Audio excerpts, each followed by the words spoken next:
Hujambo na karibu tena mtazamaji wa The World News katika kipindi hiki cha ulimwengu wa siasa. Bado tunakujuza mengi yanayojiri katika ulimwengu, lakini wakati huu ni taarifa kutoka katika jeshi la walinzi wa mapinduzi ya Kiislamu ya Iran IRGC, ambalo limetangaza kuwa limetungua ndege mbili zisizokuwa na rubani za Israel angani juu ya mji wa Tehran katika mkoa jirani wa Al-Boz, huku pia ikilenga maeneo 80 ya Israel katika wimbi jipya la operesheni yake ya kulipa kisasi. Jeshi hilo limesema limelenga karibia maeneo 80 ya Israel katika Tel Aviv na kwingineko katika taifa hilo la Kiajemi, ambapo jeshi hilo linadai kwamba limefanikiwa katika mashambulizi yake ya anga.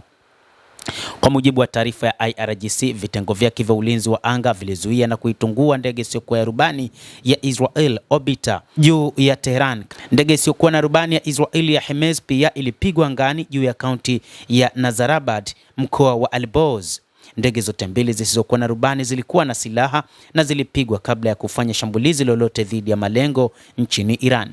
Zaidi ya hayo, kombora la kusafiri lilinaswa na kuangushwa na mifumo ya kisasa ya ulinzi wa anga ya IRGC katika kaunti ya Queen ya mkoa wa kaskazini kati wa Iran wa Kazvin. Katika taarifa tofauti, IRGC imetangaza kuwa imefanya mashambulizi ya kulipiza kisasi dhidi ya vifaa vya kijeshi na vifaa ndani ya maeneo yanayokaliwa. Vikosi vya IRGC vimelenga maeneo 80 katika ardhi ya kusini na kati iliyokaliwa, ikijumuisha Rishon LeZion, Ramallah katikati ya Eilat kusini, Ramat Gan na Bani Barak mashariki mwa Tel Aviv, pamoja na Bani Yam na Hulun kusini mwa Tel Aviv.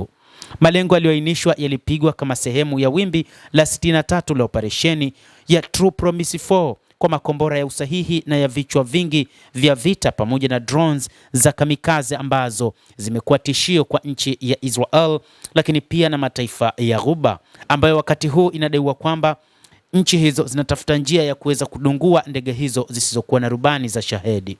Marekani na Israel zimeanzisha kitendo chao cha uchokozi dhidi ya Iran mnamo tarehe 28 Februari kwa kumuua aliyekuwa kiongozi mkuu wa serikali ya mapinduzi ya Kiislamu ya Iran Ayatollah Al-Khamenei pamoja na makamanda wakuu wa kijeshi kinyume, na huu ni udhalilishaji wa mamlaka ya nchi hiyo, na hivyo nchi hiyo imesema itapambana na maadui hao kwa njia yoyote ile. Maadui wamelenga kwa makusudi miundombinu ya kiraia na vifaa vya kijeshi vya Iran, limeeleza jeshi la IRGC.